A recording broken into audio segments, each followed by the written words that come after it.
시청자 여러분 안녕하셨습니까? 주님과 함께 5분 묵상의 시간을 갖겠습니다. 오늘은 사무엘상 30장 말씀을 묵상합니다.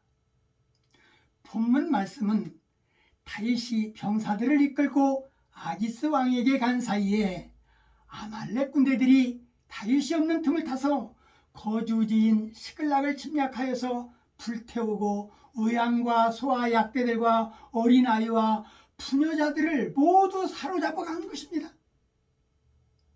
다윗과 병사들이 시클락에서 돌아왔을 때 그 비극적인 상황을 목도하게 되었고, 격분한 다윗의 병사들이 다윗을 돌로 쳐 죽이려고 했지만 다윗이 하나님을 온전히 의지함으로 그 상황에서 벗어나게 되었습니다. 다윗 가족을 포함하여 가축들까지도 남김없이 끌고 간 현실 앞에 다윗과 그의 방백들이 울 기력이 없도록 소리 높여 울었습니다. 다윗은 특별한 인도가 필요했을 때 제사장 아비아달에게 에봇을 가져오도록 청할 수 있었습니다.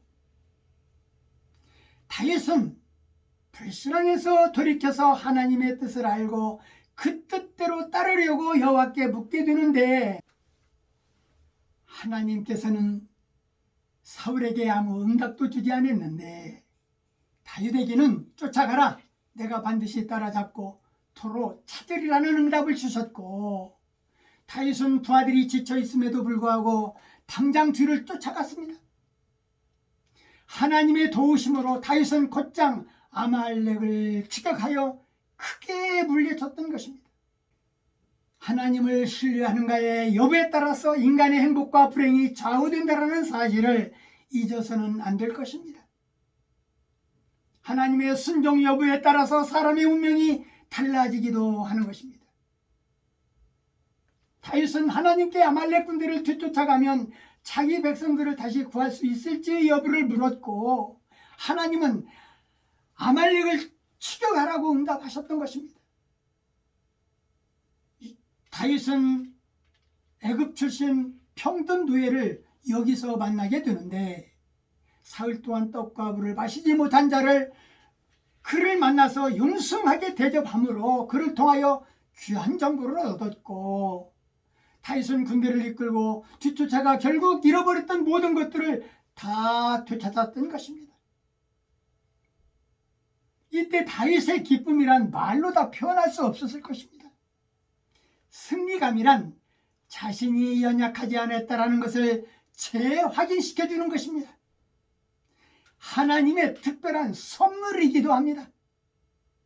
다윗은 출전하지 않은 자들에게까지 전리품을 함께 나누는 관용을 보여줌으로써 유다에서 왕으로 등극하는 계기를 마련했습니다. 오늘 말씀을 묵상하면서 우리들의 인생길에서 누가 나를 도와주실는지는 아무도 모르는 것임을 깨닫게 합니다. 다윗이 병들어 주인에게 버림당한 애굽인을 통하여 자기의 꿈을 이룰 수 있었다는 사실은 우리에게 많은 생각을 하도록 합니다. 인생길은 언제나 장애물을 만날 가능성이 있습니다. 그러므로 그때마다 다윗처럼 하나님께 붙고 행동하는 삶을 살아가야 될 것입니다. 저나 시청자 여러분들도 다윗의 승리감이 우리의 승리감이 되었으면 좋겠습니다. 승리감을 맛보려면 갈등에서 벗어나야 되는 것입니다. 성령의 충만함으로 얻는 것입니다. 자신감을 가질 때 승리감을 맛볼 수 있는 것입니다. 승리감이란 꼭 고지를 정복한 자들만이 맛볼 수 있는 것은 아닙니다. 자신의 마음에서 일어나는 신앙의 갈등을 이겼을 때도 종종 승리감을 맛볼 수 있다 할 것입니다. 오늘 말씀 여기까지입니다. 시청해 주셔서 대단히 감사합니다. 내일 다시 뵙겠습니다. 안녕히 계십시오.